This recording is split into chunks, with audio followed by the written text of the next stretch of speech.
Have you ever felt like someone was watching you, even though you couldn't see anyone? That gut feeling that something is terribly wrong, but you can't quite put your finger on it. Well, what happened to me at a truck stop in Tennessee made me realize that sometimes, that feeling isn't just paranoia.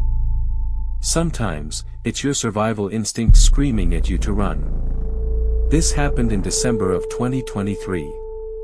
I was 27 at the time, working as a long-haul trucker for a mid-sized freight company based out of Ohio. I'd been doing the job for about 5 years, so I thought I'd seen it all. The weird people at rest stops, the sketchy truck stops in the middle of nowhere, the occasional aggressive driver on the road. But nothing, and I mean absolutely nothing, could have prepared me for what I experienced that night. I was hauling a load of industrial equipment from Columbus to Little Rock. It was a straightforward run down I-71 to I-40, about a 13-hour drive if you pushed it. I had left around noon, planning to drive through the night and arrive early morning. The weather forecast had mentioned some light snow in Tennessee, but nothing I hadn't handled before. I'd driven through blizzards that would make most people pull over and wait it out. A little snow wasn't going to slow me down. By the time I crossed into Tennessee around 10 p.m., the snow had started falling harder than expected. Not a full blizzard, but enough to make the roads slick and reduce visibility. The highway was pretty empty, which wasn't unusual for that time of night in that area. Most of the traffic was other truckers like me, scattered few and far between. I had my CB radio on, listening to the occasional chatter between drivers warning each other about icy patches and speed traps. Around 2:30 in the morning, I started feeling that familiar fatigue setting in. My eyes were getting heavy, and I'd been driving for over 14 hours straight. I knew I needed to pull over and rest for at least a couple hours. Federal regulations required it anyway, and I wasn't about to risk falling asleep at the wheel. I'd heard too many horror stories about truckers who thought they could push through and ended up in a ditch or worse. I saw a sign for a truck stop coming up in about 8 miles. I didn't recognize the name, which was unusual because I'd driven this route dozens of times. But then again, smaller truck stops came and went all the time. Some of them barely advertised, just word of mouth among drivers. I figured it was one of those places. As long as it had a parking lot where I could sleep for a few hours and maybe a vending machine for a snack, I'd be fine. The exit ramp was barely visible through the falling snow. I slowed down and carefully navigated off the highway. The road leading to the truck stop was narrow and poorly lit, just a single lane cutting through dense woods on both sides. The further I drove, the more isolated it felt. No other buildings, no streetlights, just darkness and trees pressing in on both sides. I remember thinking it was odd that a truck stop would be this far off the highway, but I was too tired to care much. After about 2 miles, I finally saw it. The truck stop emerged from the darkness like something out of an old photograph. It was a small, run-down building with a faded sign that I could barely make out through the snow. The parking lot was gravel, covered in a thin layer of snow and ice. There were maybe 6 or 7 parking spaces, and only 2 other trucks were there, both parked at the far end of the lot. The whole place had this abandoned feel to it, like it had been forgotten by time. I pulled into a spot near the building, killed the engine, and sat there for a moment. Something felt off about the place, but I couldn't identify what exactly. Maybe it was just the isolation or the fact that it looked like it hadn't been updated since the 1980s. The building itself was a single-story structure with a few windows, most of them dark. There was a dim light above the entrance, casting long shadows across the parking lot. A small sign near the door read, 24-hour service, but I had my doubts. I grabbed my jacket from the passenger seat and pulled it on. The temperature had dropped significantly, and the wind was picking up. I could see my breath in the cold air as I stepped out of the truck. The snow crunched under my boots as I walked toward the building. I glanced over at the two other trucks parked at the far end. Both of them had their lights off, and I couldn't see any movement inside. The drivers were probably sleeping, just like I planned to do in a few minutes. The entrance door was one of those old glass ones with a metal frame. I pulled it open, and a rusty bell above the door jingled. The inside of the truck stop was just as run down as the outside. The fluorescent lights flickered overhead, casting an uneven glow across the room. There were a few aisles of basic supplies, snacks, drinks, cigarettes, and some automotive stuff. A small diner area sat off to one side with maybe 4 or 5 booths, all empty. The whole place smelled like stale coffee and something else I couldn't quite identify. Something vaguely unpleasant. Behind the counter stood a man who looked to be in his 60s. He was thin, with greasy gray hair combed back and a weathered face that suggested he'd spent a lot of time outdoors. He was wearing a stained white t-shirt and jeans, and he was staring at me with this blank expression that made me uncomfortable. Not hostile, just empty. Like he was looking through me rather than at me. "Help you?" he asked, his voice flat and monotone. "Just stopping for a few hours," I replied, trying to sound friendly. "Gonna sleep in my truck. Is it okay if I park here?" He nodded slowly, still staring at me with that same empty expression. "Sure. $5 for parking." I pulled out my wallet and handed him a $5 bill. He took it without a word and turned to put it in an old cash register that looked like it belonged in a museum. The whole interaction felt surreal, like I was in some kind of liminal space that existed outside of normal reality. "Bathroom?" I asked, figuring I should use it before settling in for the night. He pointed toward a hallway at the back of the store. I nodded my thanks and headed in that direction. The hallway was narrow and dimly lit, with yellowed walls that probably used to be white. There were 2 doors, one marked men and the other women. I pushed open the men's room door and immediately regretted it. The smell hit me like a physical force, a combination of mildew, urine, and something worse. The single stall had a broken door, and the sink was stained with rust. I did my business as quickly as possible and got out of there. As I walked back through the hallway, I noticed something I hadn't seen before. There was a 3rd door at the very end of the hallway, partially hidden in shadow. It was slightly ajar, and I could see a faint light coming from inside. I don't know what possessed me to look, maybe just curiosity, but I took a few steps closer. Through the crack in the door, I could see what looked like a small office or storage room. There was a desk with papers scattered across it and a filing cabinet in the corner. But what caught my attention was the wall. The wall was covered in photographs. Dozens of them, maybe more. They were all Polaroids, pinned up in neat rows.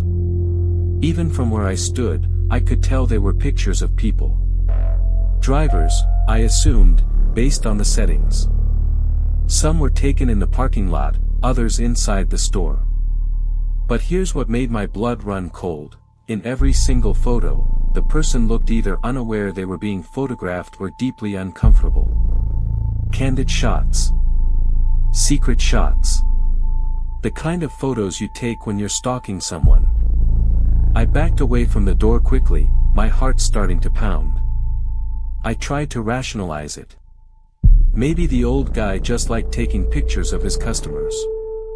Maybe it was some weird hobby. But deep down, I knew that wasn't normal. That was predatory behavior. That was someone documenting potential victims. I walked back to the main area, trying to keep my expression neutral. The old man was still behind the counter, and he looked up when I approached. For a split second, I swear I saw something change in his expression. A flicker of awareness, like he knew I'd seen something I shouldn't have. But then it was gone, replaced by that same blank stare. "Find everything okay?" he asked. "Yeah," I lied, already backing toward the door. "Just gonna head to my truck now." "Drive safe," he said, but there was something about the way he said it that made my skin crawl. Like it was a threat rather than a friendly farewell. I pushed through the door and walked quickly back to my truck, resisting the urge to run. The snow was falling heavier now, and the wind had picked up considerably. I climbed into the cab and immediately locked all the doors. My hands were shaking as I reached for my keys, but I forced myself to calm down. I needed to think clearly. Part of me wanted to just start the engine and get the hell out of there. But another part of me, the rational part, said I was overreacting. So the guy had some weird photos. That didn't necessarily mean he was dangerous. And I was exhausted. If I tried to drive now, I might fall asleep at the wheel and end up dead anyway. I decided I'd stay, but I'd keep my doors locked and my phone within reach. If anything weird happened, I'd call 911 immediately. I reclined my seat as far as it would go and pulled a blanket over myself. The truck's interior was already getting cold, but I didn't want to run the engine all night and waste fuel. I'd learned to sleep in worse conditions. I closed my eyes and tried to focus on the sound of the wind and snow hitting the windshield. It was strangely soothing, and despite my unease, I felt myself starting to drift off. I don't know how long I slept, maybe an hour or two. What woke me up was the sound of footsteps crunching through the snow. I opened my eyes and stayed perfectly still, listening. The footsteps were slow and deliberate, circling around my truck. I could see a shadow moving past my window, barely visible through the frost and condensation that had built up on the glass. My first thought was that it was the old man from the store. Maybe he was checking on the trucks in the lot, making sure everything was okay. But something about the way he was moving didn't sit right with me. He wasn't just walking past. He was lingering. Pausing at different points around my truck like he was examining it. Like he was looking for a way in. I slowly reached for my phone, trying not to make any sudden movements that might alert whoever was outside that I was awake. My hand closed around it, and I pulled it toward me, ready to dial 911 if necessary. The footsteps continued their circuit around my truck, and I could hear them stop right outside my driver's side door. There was a long pause, and then I heard the door handle rattle. Someone was trying to open my door. Every muscle in my body tensed. I held my breath, praying that the lock would hold. The handle rattled again, more forcefully this time. Then it stopped. The footsteps moved away, heading toward the back of my truck. I heard the sound of metal scraping against metal, like someone was trying to pry open the cargo area. My load was secured with chains and a heavy lock, but that didn't stop the terror that was flooding through me. I made a decision. I couldn't just sit there and wait to see what this person wanted. I needed to take control of the situation. I quietly moved back into an upright position and started the engine. The sound was deafening in the silence of the night, and I saw the shadow immediately move away from the back of my truck. I turned on my headlights, illuminating the parking lot, and that's when I saw him. It wasn't the old man from the store. It was someone else. A younger guy, maybe in his 30s, wearing a dark jacket and jeans. He was standing about 15 feet away from my truck, and he was holding something in his hand. At first, I thought it was a crowbar, but as my eyes adjusted, I realized it was worse. It was a tire iron. And he was just standing there, staring at me through the windshield with this dead, emotionless expression that reminded me of the old man inside. We locked eyes for what felt like an eternity. Neither of us moved. Then, slowly, he started walking toward my truck again. Not running, just walking with this deliberate, unhurried pace that was somehow more terrifying than if he had charged at me. I slammed the truck into gear and hit the gas. The tires spun on the icy gravel for a split second before finding traction, and I shot forward. In my rearview mirror, I saw him stop walking and just stand there, watching me leave.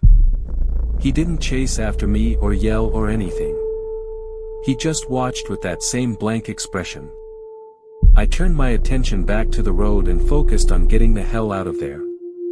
The narrow access road felt even longer on the way out, the trees pressing in on both sides like they were trying to trap me. When I finally reached the highway, I didn't slow down. I merged onto I-40 and kept my foot on the gas, pushing well above the speed limit despite the snow and ice. I drove for another hour straight before I felt safe enough to pull over at a well-lit, busy truck stop with dozens of other vehicles.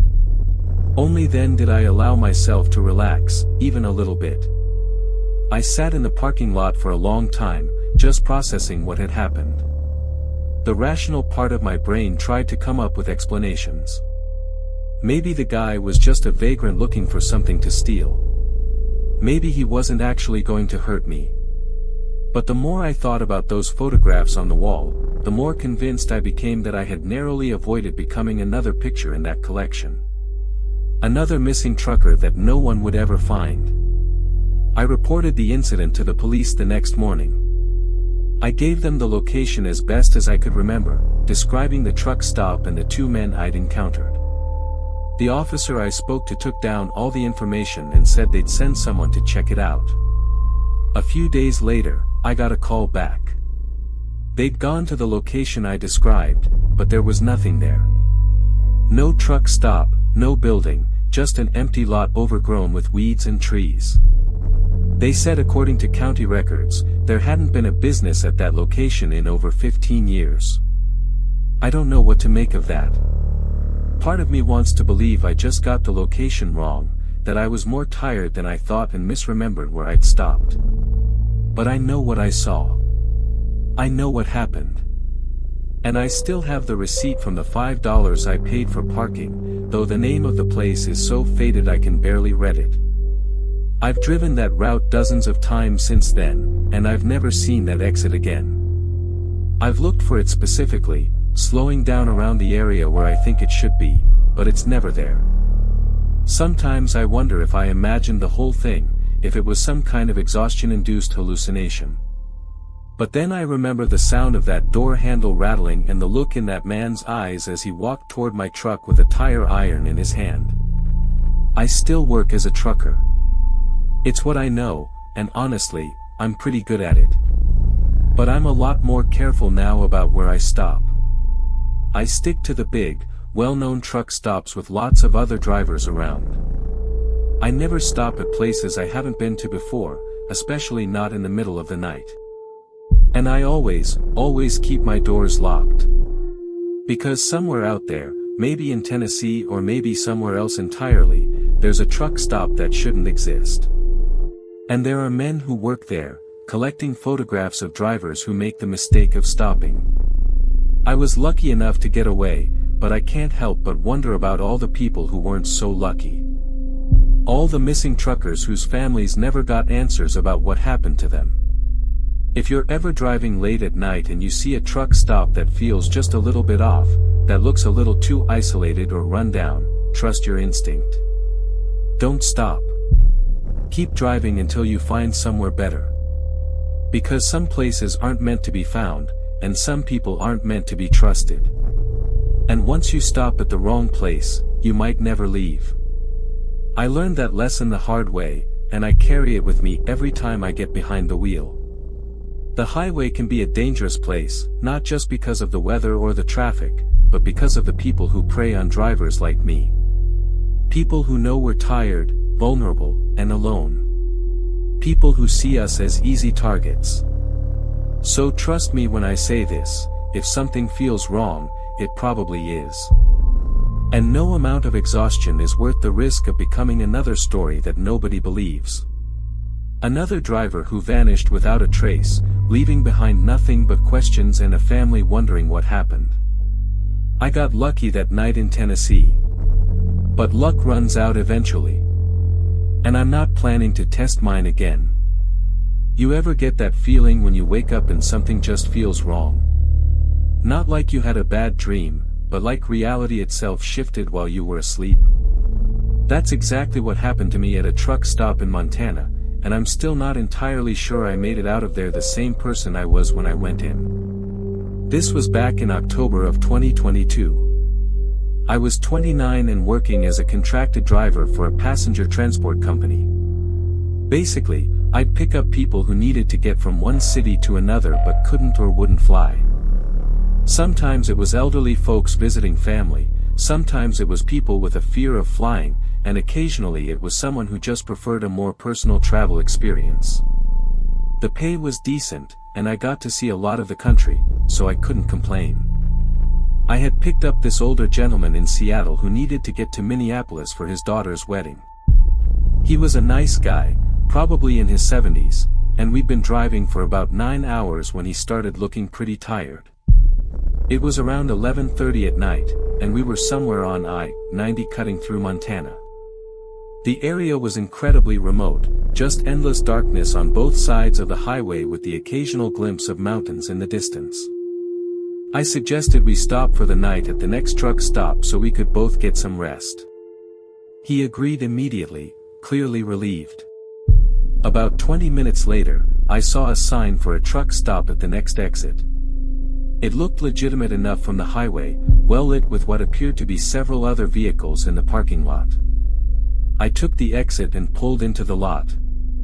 The truck stop was larger than I expected. There was a main building that looked like it housed a convenience store and maybe a small restaurant. The parking lot was spacious, with designated areas for big rigs and smaller vehicles like mine. I counted maybe 8 or 9 other vehicles scattered throughout the lot. Most were semis, but there were a couple of RVs and one other passenger van similar to mine. I found a spot relatively close to the building and parked. My passenger said he was going to head inside to use the restroom and maybe grab some coffee. I told him I'd wait in the van and catch a quick nap. He nodded and headed inside. I locked the doors after he left, reclined my seat, and closed my eyes. I'm usually a light sleeper, especially when I'm in unfamiliar places, but I must have been more exhausted than I realized because I went out like a light.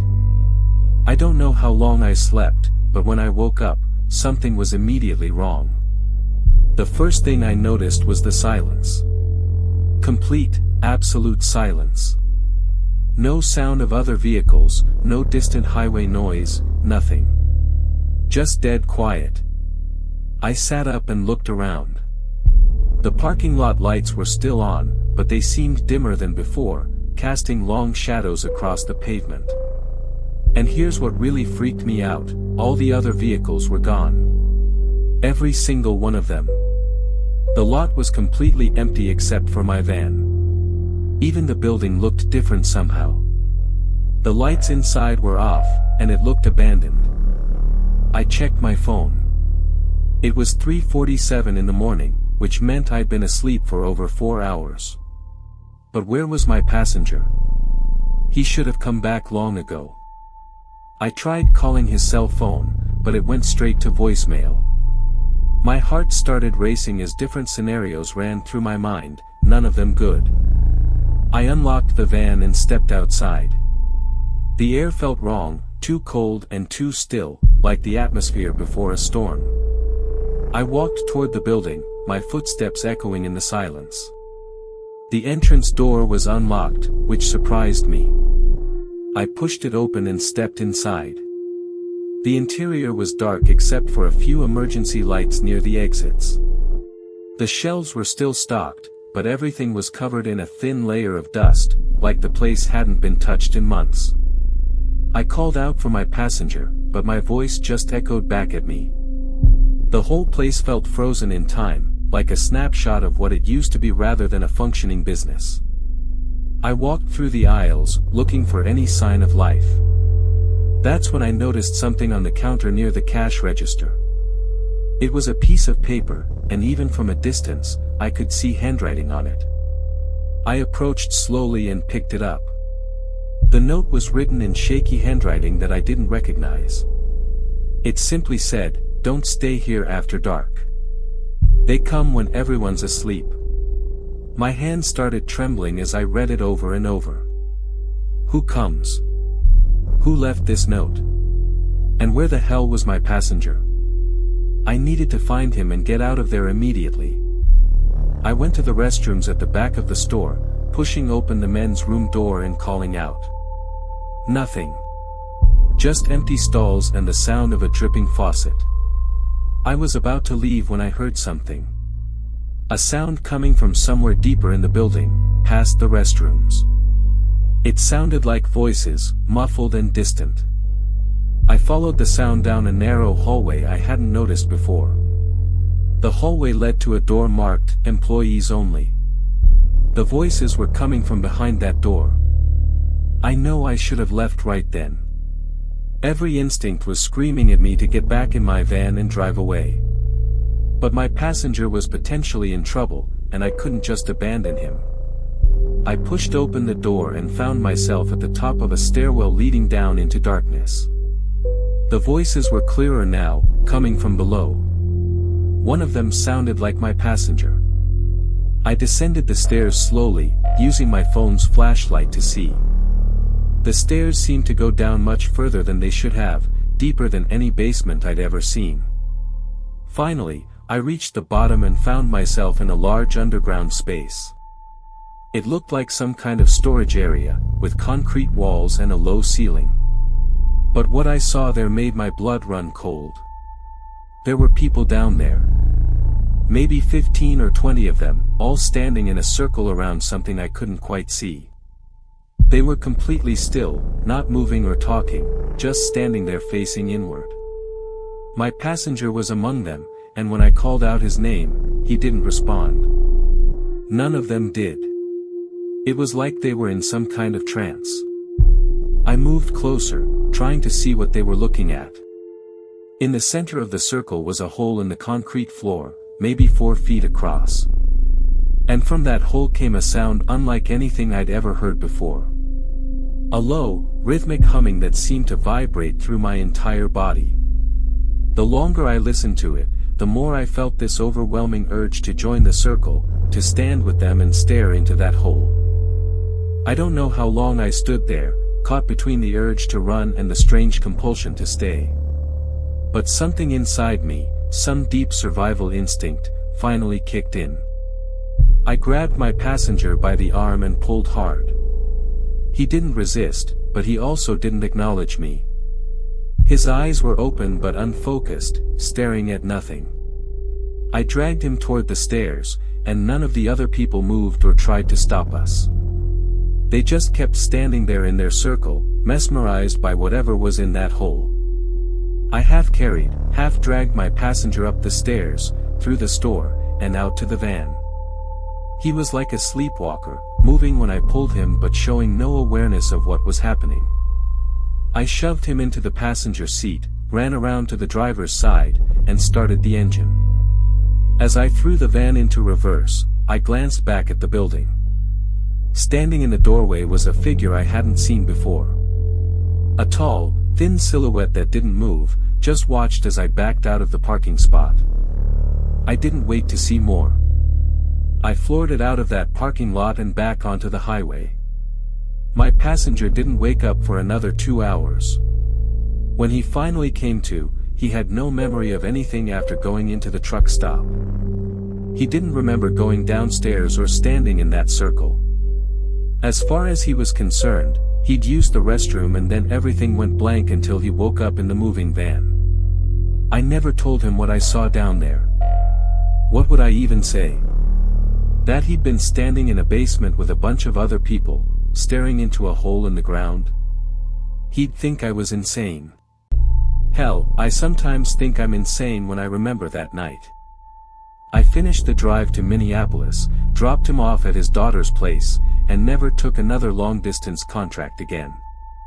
I still drive, but only during the day, and I never stop at truck stops I haven't researched beforehand.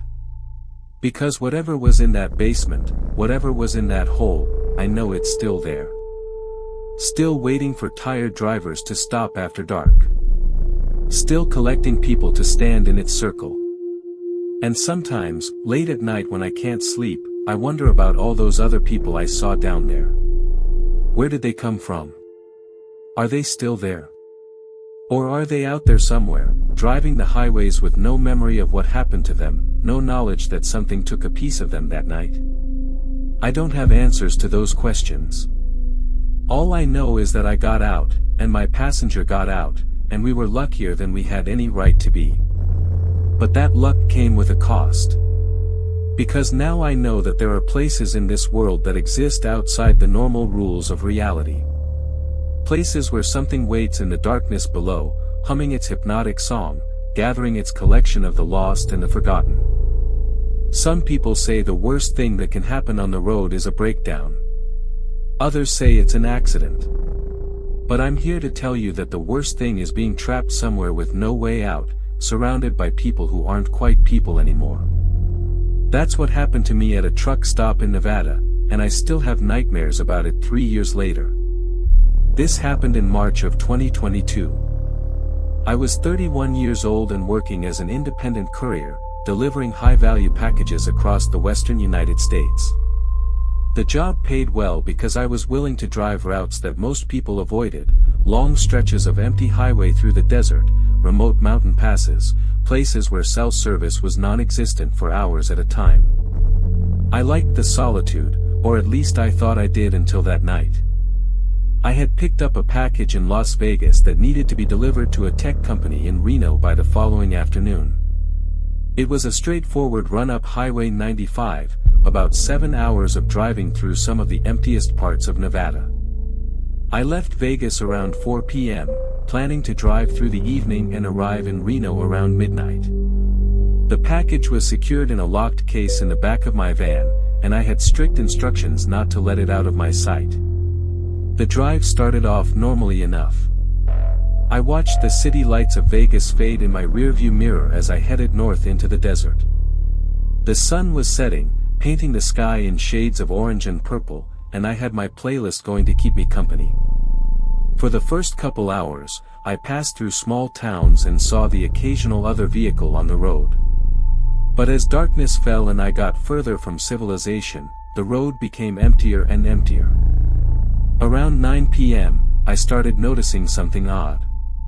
My van was making a weird rattling sound that I hadn't heard before. At first, I thought maybe I'd picked up some debris from the road, but the sound kept getting louder and more persistent. I'm not a mechanic, but I know enough to recognize when something is seriously wrong with a vehicle. The last thing I wanted was to break down in the middle of the Nevada desert at night, but I also couldn't risk driving if something was about to fail catastrophically. I saw a sign for a truck stop coming up in 15 miles. I'd never stopped there before, but I didn't have much choice. I needed to at least look under the hood and see if I could identify the problem. If it was something I couldn't fix myself, I'd have to call for a tow truck and figure out how to explain to my client why their package was going to be late. The truck stop appeared out of the darkness like an oasis. It was a decent-sized place with a well-lit parking lot and a large main building. I could see several big rigs parked in the truck section, and there were a handful of cars in the regular parking area. A neon sign above the building advertised 24-hour service, food, fuel, repairs. It looked legitimate and busy enough that I felt relatively safe stopping there. I pulled into the parking lot and found a spot near the building. The rattling sound had gotten worse during the last few miles, and I was pretty sure something under the hood was loose or broken. I killed the engine and sat there for a moment, mentally calculating how much this was going to cost me in time and money. Then I grabbed my phone and stepped out of the van. The first thing I noticed was the smell. It wasn't the usual truck stop smell of diesel fuel and fried food. It was something else, something organic and unpleasant, like meat that had been left out in the sun too long. I looked around the parking lot, trying to identify the source, but I couldn't pinpoint it. Maybe the dumpsters were nearby, I thought, though I couldn't see any. The second thing I noticed was the people. There were maybe a dozen people visible in the parking lot, some walking to or from their vehicles, others just standing around in small groups. But something about them was off. They moved strangely, their gestures mechanical and their postures rigid. And none of them were talking. Not to each other, not on their phones, just silent movement in the harsh fluorescent light. I shook off the uneasy feeling and popped the hood of my van. I pulled out my phone and turned on the flashlight, shining it into the engine compartment. Almost immediately, I saw the problem. One of the belts had come loose and was hanging at an angle, rubbing against other components. It wasn't completely broken yet, but it would be soon if I didn't fix it. Fortunately, this was something I could handle myself if I had the right tools.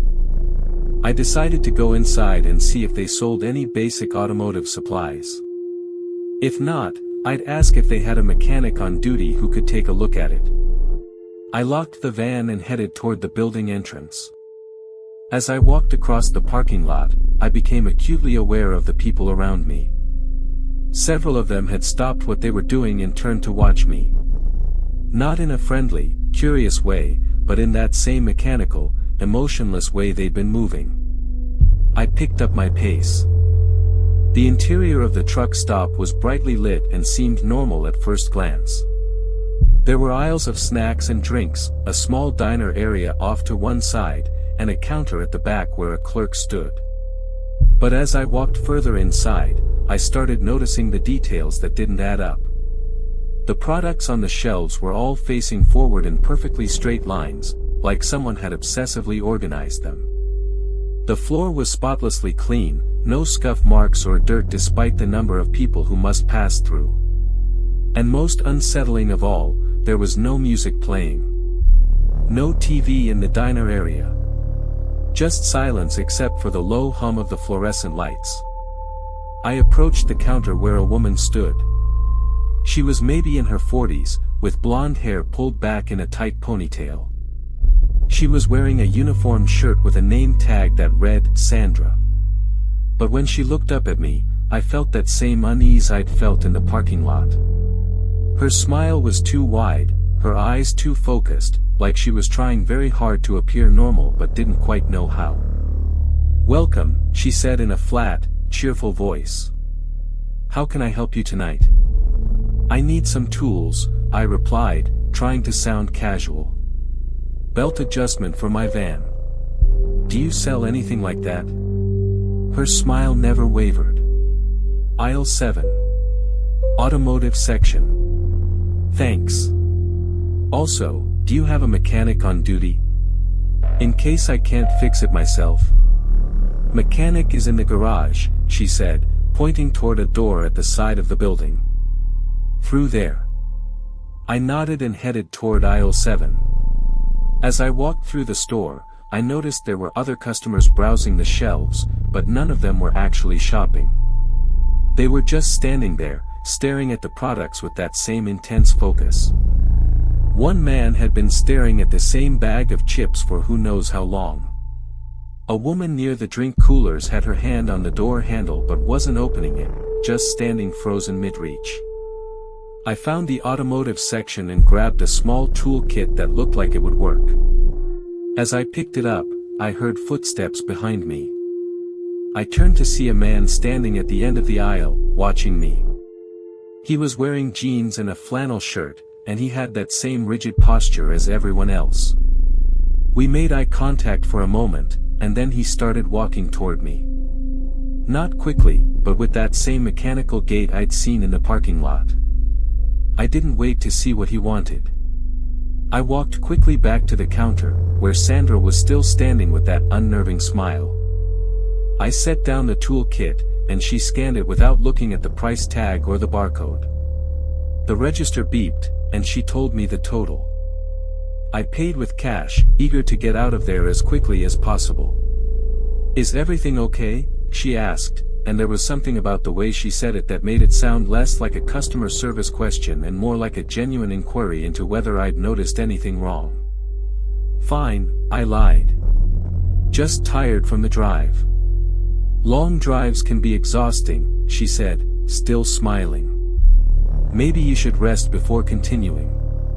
We have rooms available. Very comfortable. Very quiet." The way she emphasized quiet sent a chill down my spine. "No thanks. I need to get back on the road." I grabbed the toolkit and headed for the exit. As I pushed through the door, I glanced back and saw that several people inside the store had turned to watch me leave.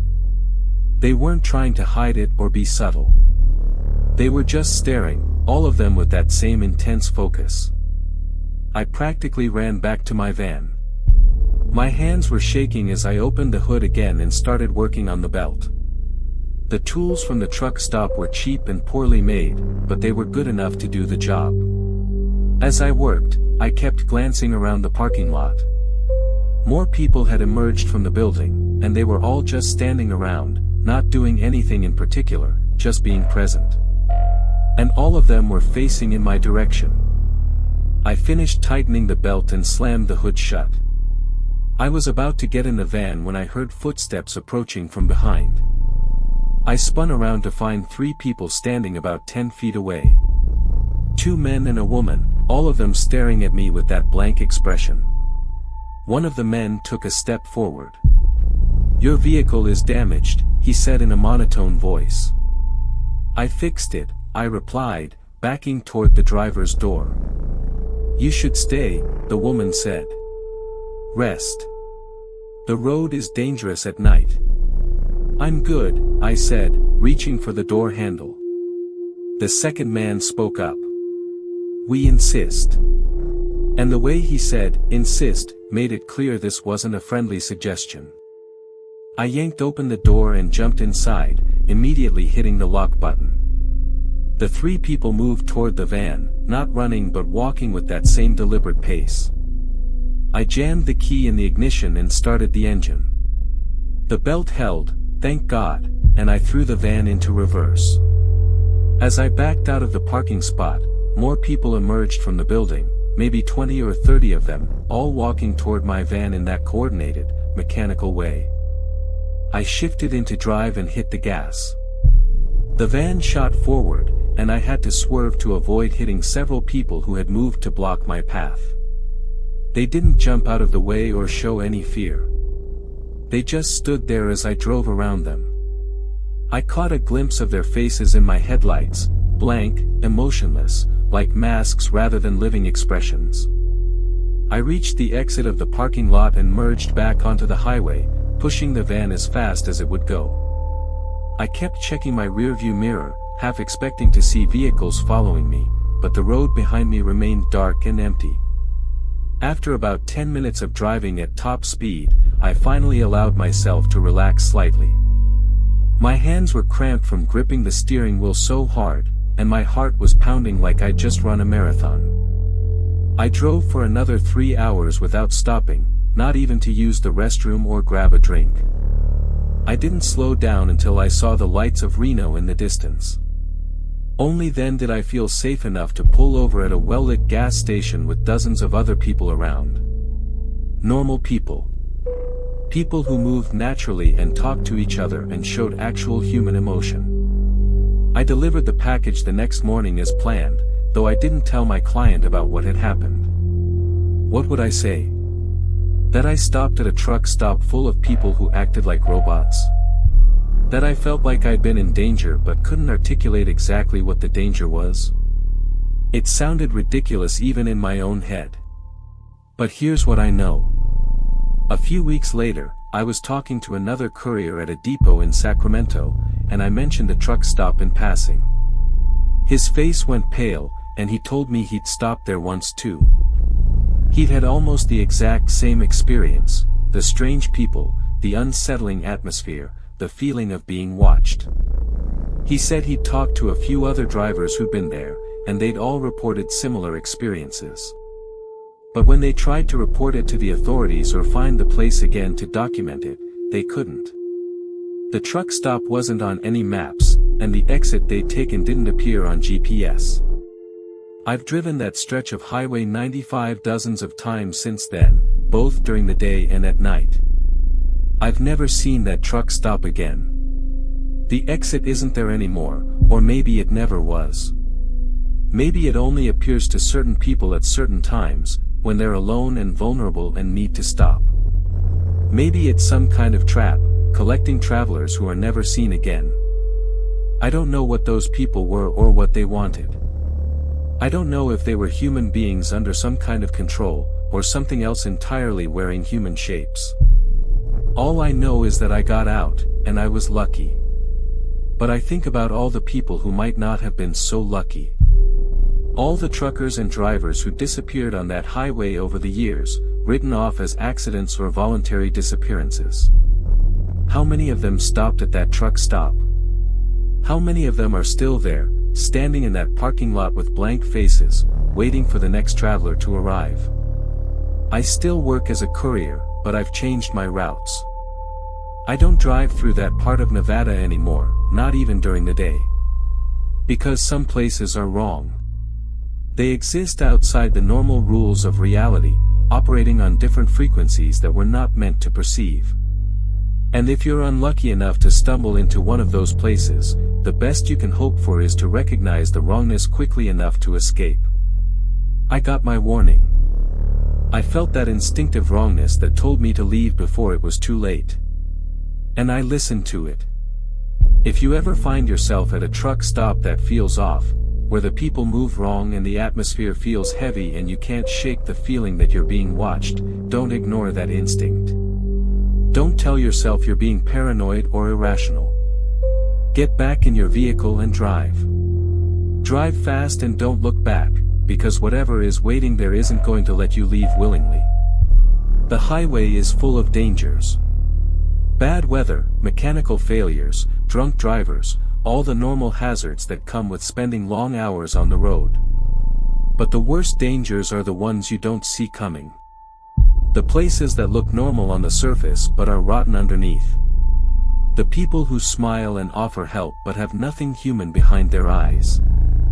Those are the real nightmares, and they're out there waiting for tired, desperate travelers who just need a place to stop and rest. I know because I found one. And I barely got away.